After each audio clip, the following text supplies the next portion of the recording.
So let's talk about your role and its evolution throughout the film. What happens to her, and why does she take things into her own hands? You know, she's a mom with her kids. They're packing up a house after her father's passed away, and she thought this is the excitement for the weekend. That this is the best worst that's gonna happen, and she doesn't realize that her dad was into some shady business, and there's some bad guys who are trying to get into this house to get what they think is in the house. And they take her kids hostage while she's outside having a glass of wine, as moms do, talking on the phone. And she moves heaven and earth to break into her house to get her kids out and to protect her family. But I think initially, I don't think she even knew what she was capable of.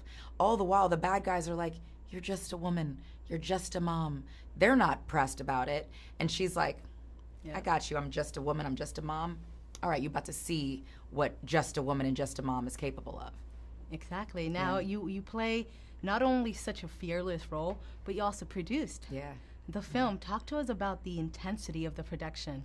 You know, we didn't have a ton of time to shoot. We didn't have a lot of money, so we needed every department to be on their game, prepared and ready to shoot. We shot a lot at night, so we only had those hours of darkness to get everything that we needed.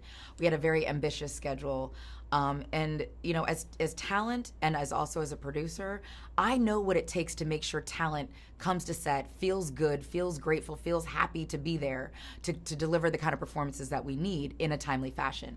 And a lot of times, productions are like, "We paid them, they better come. I don't care how long we've had them sitting in the trailer. I don't care, you know, if there's no hot water in their hotel room. Like, they better come to work and be ready." But when you've been both, you're like, that's not how it works. We got to set everybody up for success. So I love that part of the job, being, you know, having that inside information on how to get the best performances, and having a little bit more control of the creative process.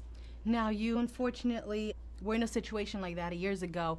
Did this character help you to not ever be in that situation ever again? You know what? I think through years of therapy, 25 years of therapy, let me release a lot of the anger and the fear and the shame and the guilt that came with, you know, being raped at 19 at gunpoint and getting the gun from the guy and trying to shoot him and having a fight with my rapist. I learned how to protect myself after that. So anything that could pop up in my head, I'd like to feel like I could take care of myself. At 45, I just stay ready. You know, I don't assume the worst of everyone, but if some stuff pops off, trust and believe I'm not the one to play with. But I just stay ready, and I stay conscious and aware of my surroundings and the company that I keep and the energy I allow in my space. And hopefully I'm never put in these situations, but if it happens, I'd like to think I'd be prepared.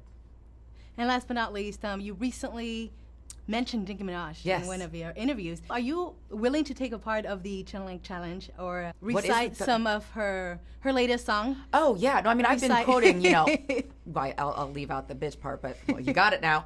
Bitch, I've been on. Yeah, like, that is, it encompasses because like people keep discovering me. Yeah. I'm like, baby, I'm 45. I've been in the industry for 23 years. You haven't discovered anything. Yeah. I'm glad you caught up and you know that what I'm capable of doing and that I'm worthy of opportunity. Thanks for catching up on this overnight success. But yeah, no, listen, I've been on.